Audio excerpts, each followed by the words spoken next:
नमस्कार प्रिय मित्रांनो, मी Laxman More, audiologist and speech language pathologist.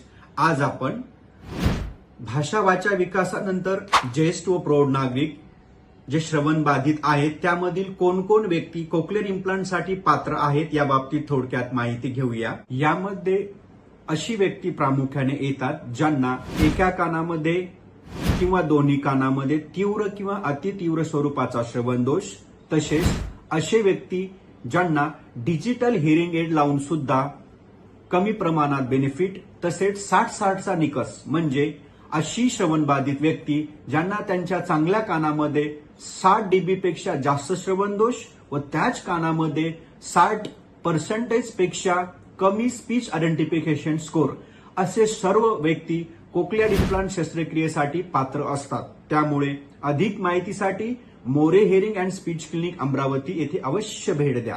धन्यवाद.